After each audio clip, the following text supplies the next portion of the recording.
Hi, I'm Rev Myron. I'm a minister through Pathways of Light, and I've been a Course in Miracles student for over 40 years.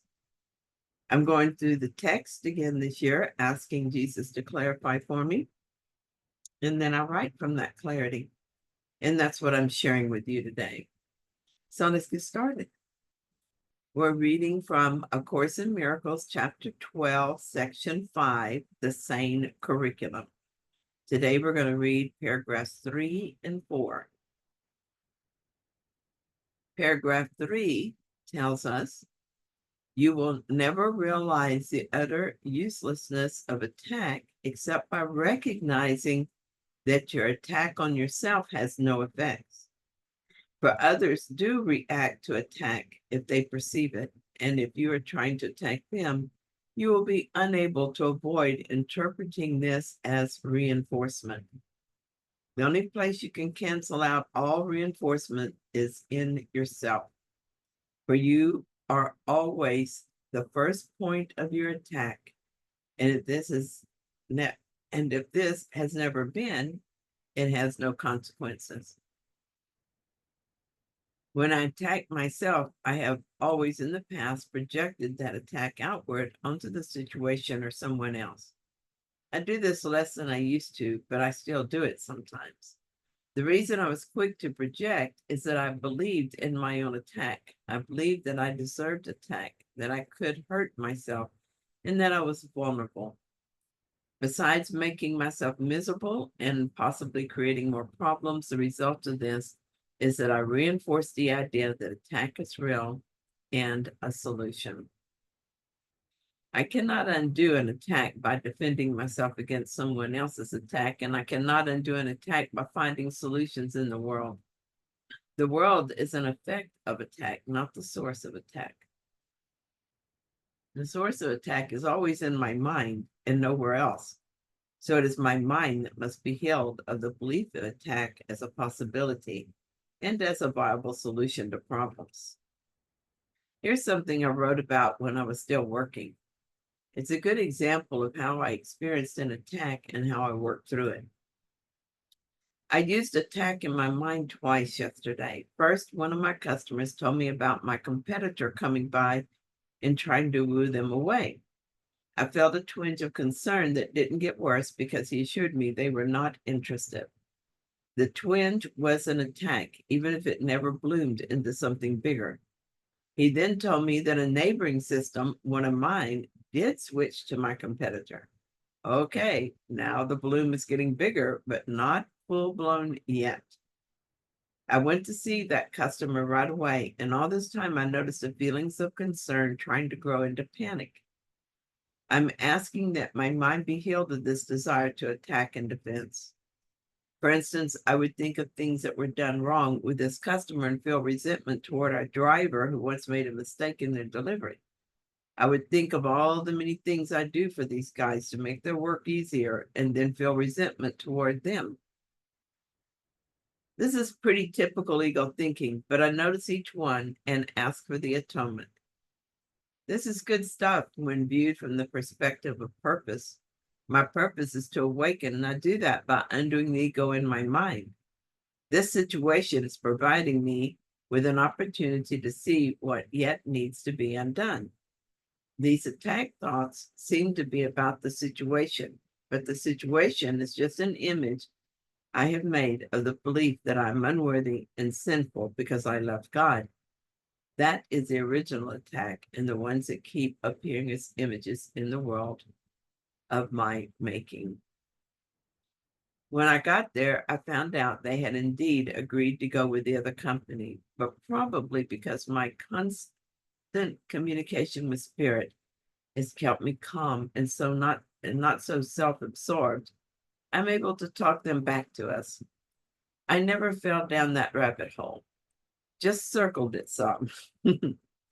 Here is one of the things Spirit asked me while this was going on.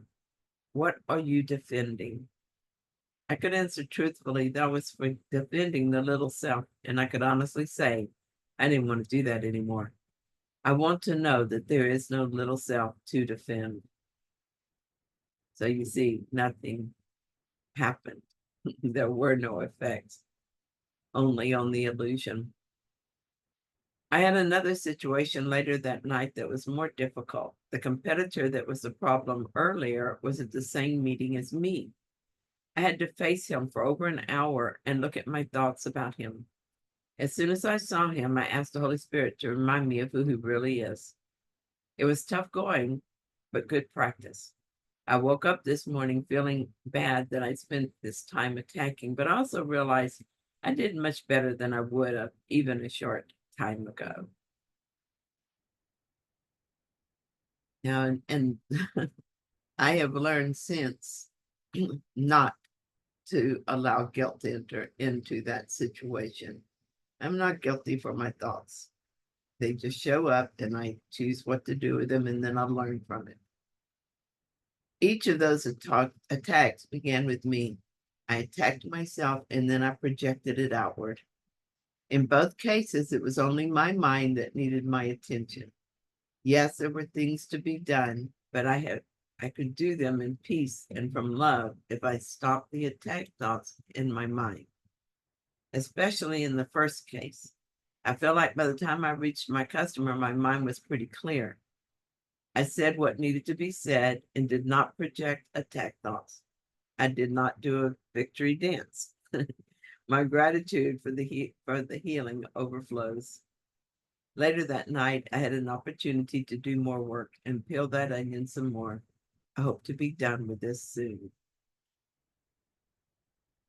So, paragraph 4. The Holy Spirit's love is your strength, for yours is divided and therefore not real. You cannot trust your own love when you attack it. You cannot learn a perfect love with a split mind because a split mind has made itself a poor learner. You tried to make the separation eternal because you wanted to retain the characteristics of creation, but with your own content. Yet creation is not of you, and poor learners do need special teaching. Now that I'm ready to wake up, the idea of making separation eternal is insane. So I'm given a sane curriculum to study. I made this world I see, and so I believe in it. I will not be able to teach myself how to let it go. For this, I need another teacher. I need the Holy Spirit's help. I tried to retain the characteristics of creation, but with my own content. Well, that's not worked out so well.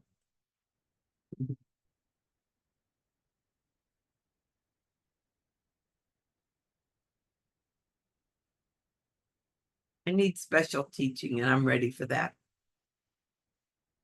I am committed to this course and will do the work I need to do in order to accept that I need do nothing. The Holy Spirit's curriculum is not complicated or hard, but it does require vigilance and consistency. In the course, we're given a simple 3-step process of looking with the Holy Spirit at our thoughts, choosing to let Him correct them, and accepting His correction. As I do this, my mind is healed and returned to wholeness. Only my attraction to guilt and the fear of God keeps me from fully accepting the atonement right now. I'm learning to let go of the belief in guilt through the Holy Spirit's Sane curriculum. I do it a step at a time as I notice guilt and fear being expressed in the classroom of my life and ask the Holy Spirit to undo them for me. It seemed I had to do this often to get where I am now, more prepared to let the whole idea of guilt and fear go. The task seemed impossible and would be if it were not so heavily reinforced. I am surrounded by His angels, guided by masters who have gone before me, fully supported by a host of helpers. And the Holy Spirit has a home in my mind, so I'm never alone and never without my teacher. I cannot fail to learn because it is not my strength on which I lean, but the Holy Spirit's love. Thank you so much for joining me in this reading. I hope that you found it helpful. If you did, then please like it. And if you haven't yet, please subscribe. And I'll be back soon with another reading. See you then.